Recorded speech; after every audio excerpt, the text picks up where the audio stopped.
Sahil baa wuxuu weydiinayaa, wuxuu leeyahay waxaan deganahay waddanka Sweden. Waxaa jirta shirkad mobilada laga qaato.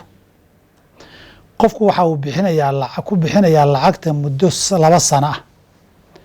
Haddii ay dhaaftana waxaa fuulaya lacag markaa ribo ahaan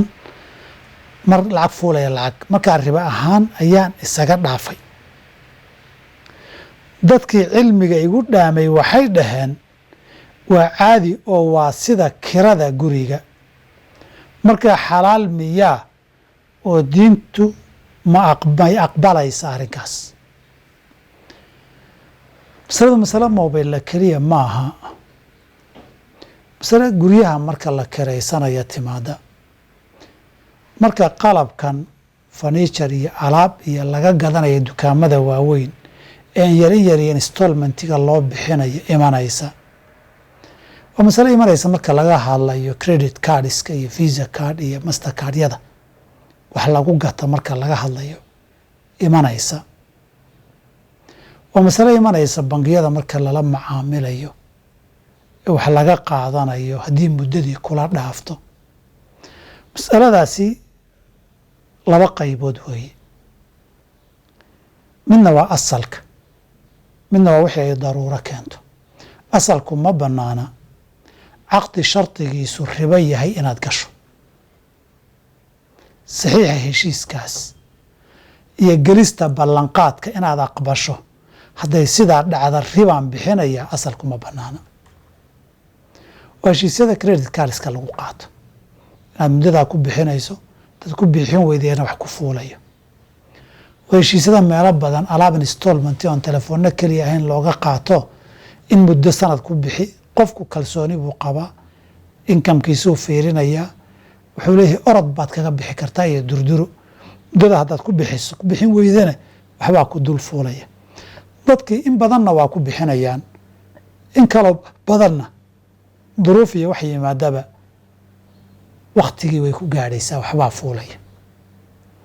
heshiiska haddaba ogolaanaya hadday sidaa dhacdo inaan ribo bixiyaan ogolahay oon diyaar u ahay, asal ahaan in la galaayay ma bannaana oo macsiyada samaynteeduna ma bannaana.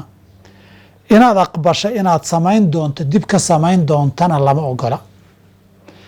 ogolaanshahaasi sidiisuu dembi u yahay, laakiin dembigii macsiyadaa sidii adigoo sameeyey ma noqonaysaa? asalku maya ilaa waaxida. hal dembi oo waxaa jira haddaad wakhtigaa inaad samaynaysa aada aqbasho hadda adigoo sameeyey aada lamid taho waa gaalnimada.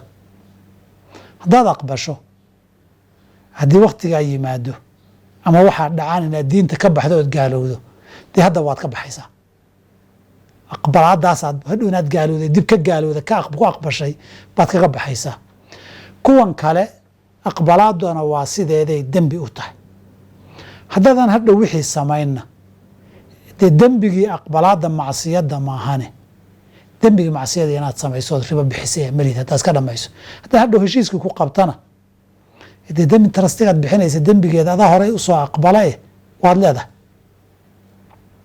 iyo ribadaad bixinayso. haddii xaalad daruuro timaado oo dadku ay waayaan sida guryaha u badan, guri aad degtaba waad weyday oon lahayn, haddaad kirada la soo daahda lacag baa ku fuuli. baabu daruuraad wey. wixii baabkaa gala wakhti kasta iyo goob kastoo la joogabana dadka culummadeeda ee duruufteeda og baa xadidi kara inay daruuro tahay iyo inaynan ahayn. bimaa fii daalika ay ku jirto su-aashan mobilada waddan meeshaa la iga weydiinayaay maxaa daruuro ay gaarsiisan tahay mise ma gaarsiisna, dee culummada joogtaa garan karta iyo duruufta dadka ku xeeran. laakiin haddayna daruuradaa bannaynin asalku ma bannaana. wabilaahi towfiiq.